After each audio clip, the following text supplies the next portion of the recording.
Hello everyone, welcome to Prince Edu Hub YouTube channel.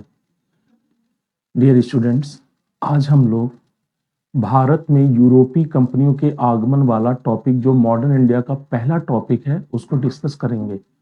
जैसा कि आप लोग जानते हो कि भारत में यूरोपीय शक्तियां पुर्तगाल के साथ इंडिया आई थी और एक पुर्तगाली नाविक जिसका नाम था वास्को डी गामा, वो 1498 ईस्वी में इस रूट को फॉलो कर इंडिया आया था।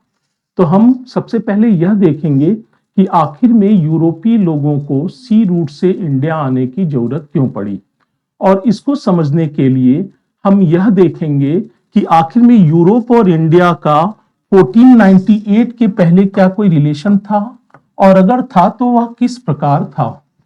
जैसा कि आप सभी लोग जानते हैं कि इंडिया और यूरोप का एंशिएंट एज में ही व्यापारिक संबंध थे, और ये जो व्यापार होता था इंडिया का यूरोप के साथ, यह व्यापार 3 अलग अलग रूट को फॉलो करके होता था। एक तो था इंडिया का यह रूट जो इंडिया से ईरान फिर टर्की होते हुए यूरोप पहुंच जाता था।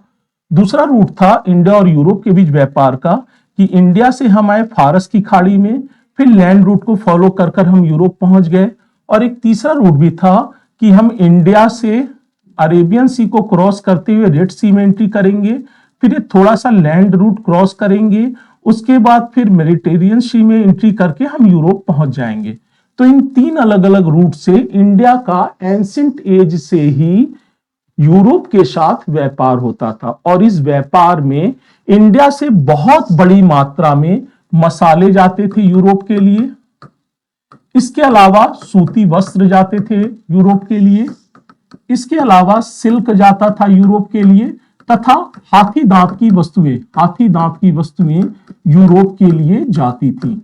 इसके अलावा कुछ और भी बहुमूल्य टाइप के जो मोती वगैरह होते थे वो इंडिया से यूरोप के लिए जाते थे, और बदले में यूरोप से इंडिया में बहुत सारा गोल्ड और सिल्वर आता था। और ये व्यापार एंशिएंट टाइम से ही इंडिया और यूरोप के बीच में हो रहा था। लेकिन इस व्यापार में फाइनली तब एक ब्लॉकेज आ जाएगा जब 1453 ईस्वी में यहां पर ये जो टर्की नामक देश है, इस क्षेत्र में एक होता था पूर्वी रोमन एम्पायर, और इसी पूर्वी रोमन एम्पायर पर पूर्वी रोमन साम्राज्य की राजधानी थी जिसका नाम था कुस्तुनतुनिया। इसी कुस्तुनतुनिया पर ऑटोमन तुर्कों के द्वारा कब्जा कर लिया जाएगा। तो अब होगा क्या कि इंडिया से यूरोप की तरफ जाने वाले जो 3 अलग अलग रूट थे, इन तीनों ही रूट पर कब्जा हो जाएगा ऑटोमन एम्पायर का। और इस ऑटोमन एम्पायर का जो कब्जा हुआ था, यानी कुस्तुनतुनिया पर जो कब्जा हुआ था, वो घटना है 1453 ईस्वी की।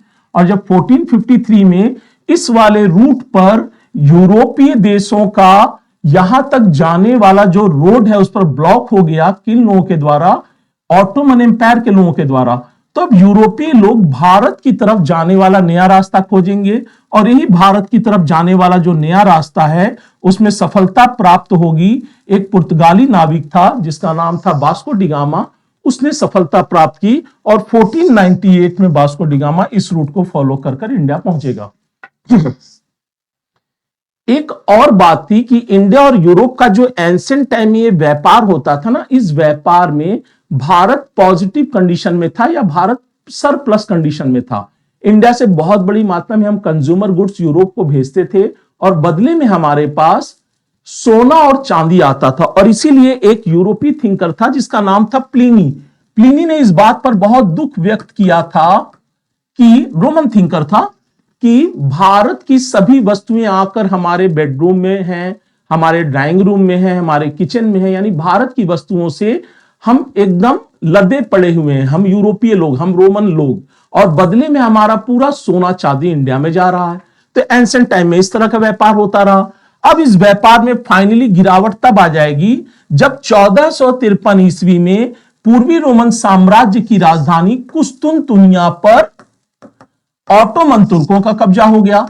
अब ये ऑटोमन तुर्क क्या थे और ये क्यों कब्जा हुआ, इसको लेकर भी कुछ बातें हैं। जैसे आप देखोगे कि एंशिएंट यूरोप की अगर हम बात करें, एंशिएंट यूरोप की बात करें, तो एंशिएंट यूरोप में एक बहुत बड़ा सा एम्पायर था, जिस एम्पायर का नाम था रोमन एम्पायर।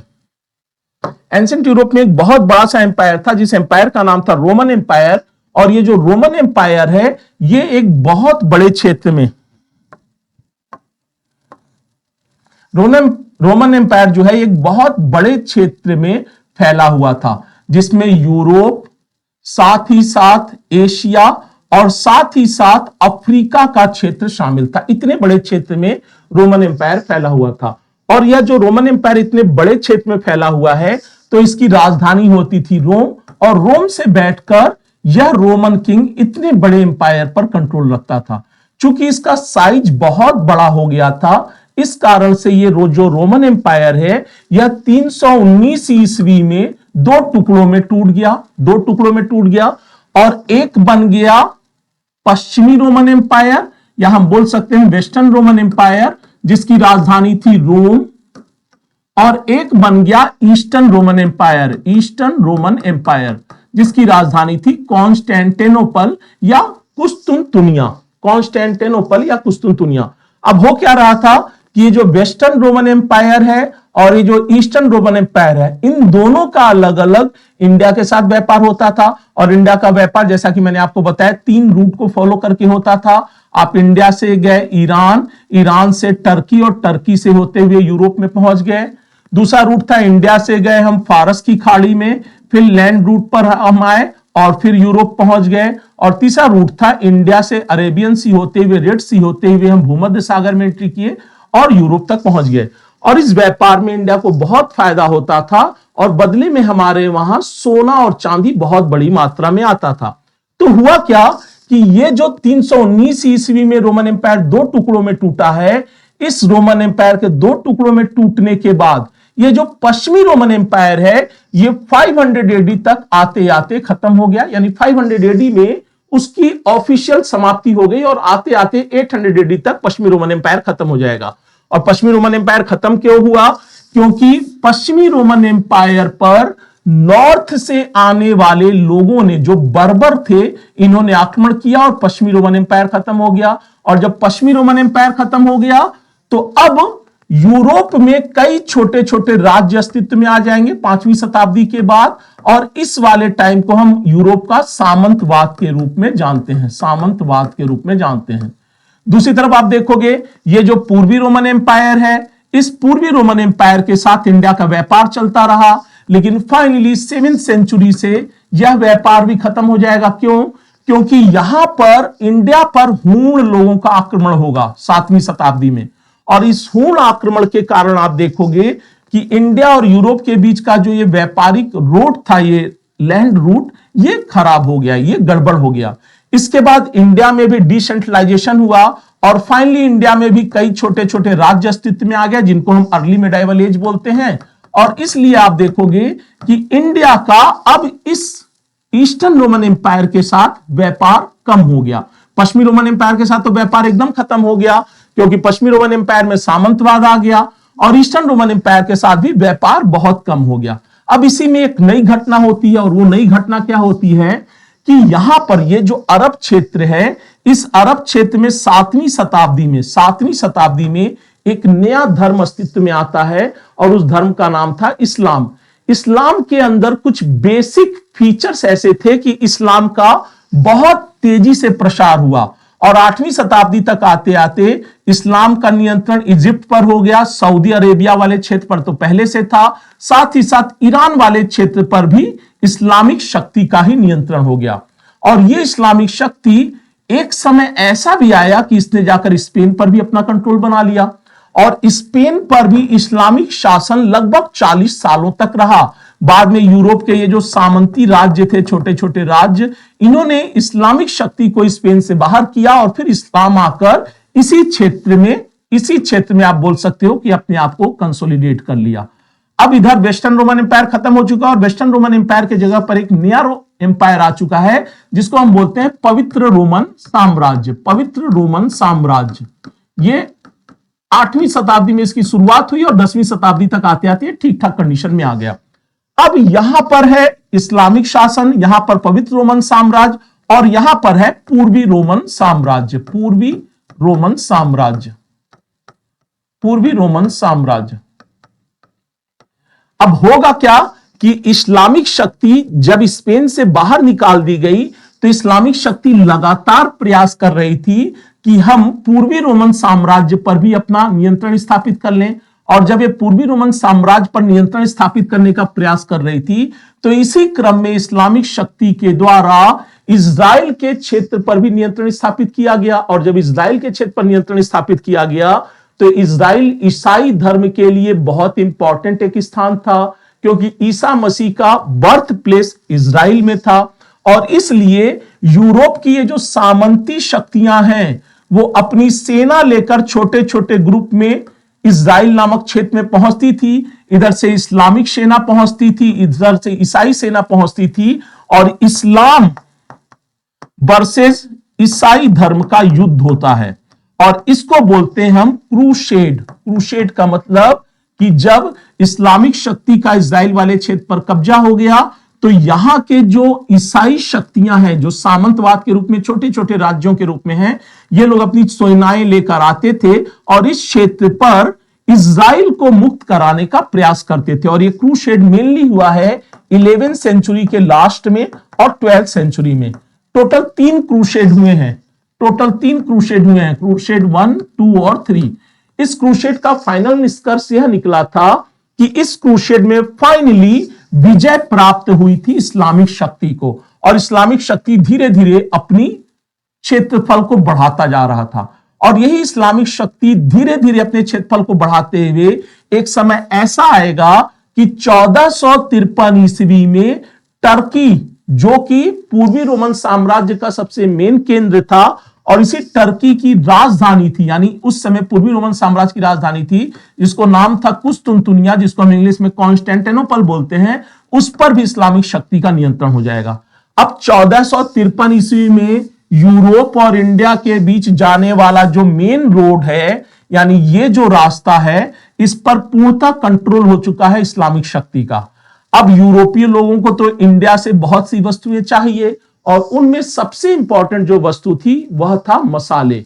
और मसाले यूरोपीय लोगों के लिए सिर्फ लग्जरी का आइटम नहीं होता था, अपितु मसाले यूरोपीय लोगों के लिए एक इतनी आवश्यक चीज थी कि वो उनके एग्जिस्टेंस से संबंधित थी। होता क्या था कि यूरोप में जब ठंड का समय पड़ता था ना, एक्सट्रीम विंटर वाली कंडीशन, तो यहां पर जितने घास के मैदान होते थे वो घास के मैदान पर बर्फ जम जाता था, और लगभग 3-4 महीनों तक यूरोपीय लोगों को अपने पशुओं को खिलाने के लिए चारा नहीं मिलता था। अब यूरोपीय लोग मजबूरी में अपने पशुओं को मार देते थे और उस मीट में मसाले लपेट के रख देते थे, और वही मसाला लगा हुआ मीट वो अगले 3-4 महीनों तक खाते थे, जब तक फिर से यूरोप का मौसम सही नहीं होगा। अब हुआ क्या कि इंडिया और यूरोप के बीच जो मसाला ट्रेड है उस पर यहां पर कंट्रोल हो गया इस्लामिक शक्ति का। क्यों कंट्रोल हो गया? क्योंकि कहीं ना कहीं पूर्वी रोमन साम्राज्य के पतन के बाद अब ये पूरा क्षेत्र इस्लामिक क्षेत्र है। इधर के जो देश हैं वो ईसाई धर्म को फॉलो करते हैं। अब ईसाई वर्सेस इस्लाम का 3 बार विवाद हो चुका था। पहला विवाद तब हुआ था 8th सेंचुरी में, जब इस्लामिक शक्ति ने स्पेन पर कब्जा किया और फाइनली यहां की ईसाई शक्तियों ने, यानी सामंती राज्यों ने स्पेन से इस्लामिक शक्ति को बाहर किया।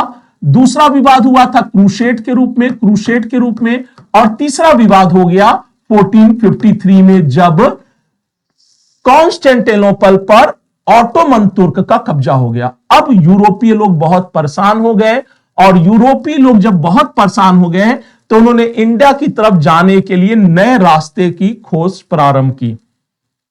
अब यूरोप का वही टाइम है, 14वीं शताब्दी वाला टाइम, जब यूरोप में एक घटना हो रही है जिस घटना को हम पुनर्जागरण के नाम से जानते हैं। और इसी पुनर्जागरण के काल में, जिसका टाइम पीरियड आप बोल सकते हैं 14th सेंचुरी से 16th सेंचुरी तक, इसी पुनर्जागरण के काल में यूरोप में बहुत सी भौगोलिक खोजों की शुरुआत हुई। और इसी भौगोलिक खोज का एक परिणाम होगा कि स्पेन का एक नाविक था जिसका नाम था कोलंबस, और ये कोलंबस अटलांटिक ओशियन को क्रॉस करके फाइनली पहुंच जाता है अमेरिकी महाद्वीप और अमेरिका की खोज कोलंबस कर देता है 1492 में। इसके बाद पुर्तगाल का एक नाविक था जिसका नाम था वास्को डी गामा, वो इस रूट को फॉलो कर कर फाइनली इंडिया पहुंच जाता है। तो अब इंडिया और यूरोप का जो ट्रेड 1453 से रुक गया था वो फाइनली इस रूट से फिर से प्रारंभ हो जाएगा। और जो पुर्तगाली यहां आया था वास्को डी गामा, उस वास्को डी गामा के द्वारा जो वस्तुएं इंडिया से ले गई उनकी कीमत 60 गुना ज्यादा थी। यानी आप ऐसे एग्जांपल के रूप में समझ सकते हैं कि अगर वास्को डी गामा इंडिया से 1 करोड़ रुपए की वस्तु खरीद कर ले गया जिसमें उसका परिवहन शुल्क भी शामिल है, तो उन वस्तुओं को ले जाकर 60 करोड़ रुपीस में उसने यूरोप में बेचा। और इस तरह से इंडिया और यूरोप का जो ट्रेड 1453 ईस्वी से रुका हुआ था वो फाइनली 1498 ईस्वी में शुरू हो जाएगा, दोबारा शुरू हो जाएगा। और इस तरह से इंडिया और यूरोप का जो ये व्यापारिक मार्ग पर तुर्क लोगों का कब्जा था, अरब व्यापारियों का कब्जा था, वह ट्रेड फिर से शुरू हो गया इस रूट से। Thank you so much. बाकी चीजें हम लोग नेक्स्ट क्लास में देखेंगे।